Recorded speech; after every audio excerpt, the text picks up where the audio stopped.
ever just get sucked into that phone. Yeah. You know, scrolling and scrolling. And then suddenly it's way past bedtime. Happens to the best of us. Yeah, for sure. So today we're doing a deep dive on technologyinyourbrain.pdf. Oh, interesting.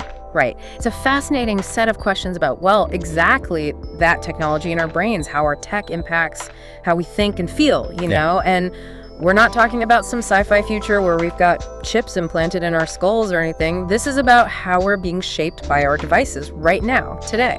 And what I find so compelling about this particular source is that it doesn't beat around the bush. It really dives right into the core of this relationship we have with technology. We all love the convenience, the connection, right? Totally.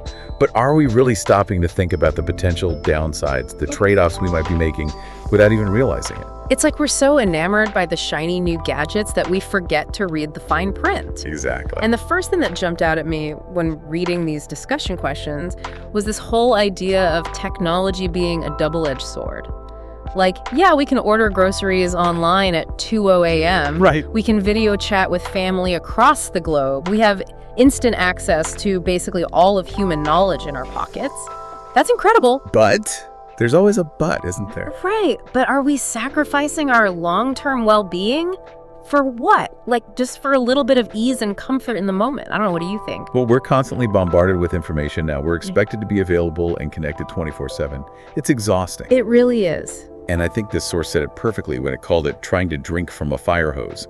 Like, our brains just weren't designed to process this much stimulation, this much input all the time. It's over a low for sure. And research is starting to show that this level of constant connectivity does come with some costs. Think about how often you feel distracted or restless or just completely unable to focus. Like, are those the trade-offs we're willing to make in exchange for the convenience? It's a question we all have to answer for ourselves. And speaking of new challenges and, well, maybe we should say anxieties that this new tech brings up, let's talk about social media for a bit. Because the source really hones in on the impacts, especially for young people. And some of the questions it raises are, well, pretty unsettling. And we need to remember that while social media feels like it's always been there, you know, like it's just a part of life, it's actually still a relatively new phenomenon. Right. Previous generations, they didn't grow up with this level of, say, online social comparison or cyberbullying or this pressure to craft some perfect online persona. The whole new world of pressure. It really is. And reading through this source, it made me think about how different my childhood was without the constant input and influence of social media. Like, I can't imagine what it'd be like to grow up with that. Yeah, it feels like we're all, even those of us who didn't grow up with it, we're still trying to figure out what the rules are, what the boundaries should be, like how much screen time is too much for kids. I mean, I value freedom, but we all recognize that there's a need for some boundaries, especially with, you know, the wilds of the internet out there. Exactly. And the source really gets at that tension, that balance between freedom of expression and then also the need to protect people from potential harm, especially young people. It's a conversation we absolutely need to be having as a society. I completely agree. Okay, I think it's time to address the elephant in the room, addiction. Yeah. Because the source just comes right out and asks, has technology made us addicts? Right. And honestly, it's a fair question, right? It is. Like, think about it. How many times have you checked your phone today? And not for any particular reason, but just out of, like, pure habit. Yeah, I'm guilty of it too. Yeah, right. So to even begin to answer this question, I think we need to start with like an understanding of what addiction actually is. Yeah, and it's not as simple as just saying, oh, you know, I'm addicted to chocolate or I'm addicted to this TV show. It goes much deeper than that. It's about how our brain's reward system can get hijacked. Oh, interesting. Tell me more about that. So technology, with all its notifications and pings and, as the source puts it, dopamine hits, it can really tap into those same neural pathways that are involved in addiction. The source mentions dopamine hits. Can you explain what those are? Like, what's actually happening in our brains when we're glued to our devices? Yeah. So dopamine, it's a neurotransmitter, and it's associated with pleasure and reward. And so when we get a notification or we experience some kind of social validation online, or a retweet, our brains, they get a little hit of dopamine. It makes us feel good. The problem is, well, our brains, they crave more of a good thing, right? And so we end up in this cycle of compulsive checking. constantly seeking out that next dopamine hit. It's like we're chasing a high, but it's coming from our phones instead of, well, something else. Exactly. So it's not really about willpower then. Like, our brains are basically wired to get hooked on this stuff. Right. It's not about demonizing technology. It's about understanding how these platforms and devices are designed.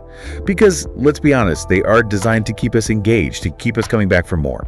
Okay, so we've talked about the potential for addiction, but what about just the broader impact of all this tech on our mental health? The source brings up some concerns about technology's link to depression and stress, and I think it's something we should dig into a little deeper. Yeah, absolutely. And it's not just speculation anymore. There's actually a growing body of research that suggests a pretty strong connection. Like, studies have shown a correlation between, say, excessive social media use and increased feelings of loneliness and depression. Wow, really? Yeah. And it seems to be particularly pronounced in, like, young adults. And you can understand why when you think about it, right? The constant pressure to present a perfect image online, the fear of missing out, seeing everyone else's highlight reels all the time, it takes a toll. So what can we do about it? Like, is this it? Are we all doomed to become, these screen-addicted zombies endlessly scrolling and liking and comparing ourselves to everyone else? No, not at all. Awareness is the first step. Just realizing that this is an issue and that it's something to be mindful of. And then from there, it's about taking action. What kind of action? Well, set some boundaries for yourself. Make a conscious effort to prioritize those real-world connections. Go outside, engage in activities that nourish your mind and your soul, things that have absolutely nothing to do with a screen. Honestly, even small changes can make a big difference. Small changes, big difference. I love that.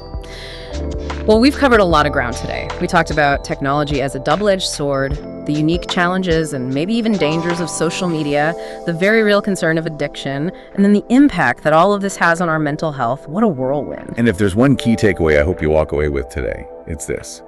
Technology is a tool. And like any tool, it can be incredibly powerful, even beneficial when used intentionally. But it can also be misused, and that can lead to some unintended and potentially harmful consequences. So true. As you go about your day, your week, I really want to challenge you to just think about your own relationship with technology. What's one small change that you can make, today to be more mindful, to reclaim your focus, to prioritize your well-being? Because at the end of the day, it's not about disconnecting from technology entirely. It's about connecting with yourself and the world around you in a more meaningful, intentional way. I love that. Well, thanks for joining me on this deep dive today. This was great. Until next time, be well. See you later.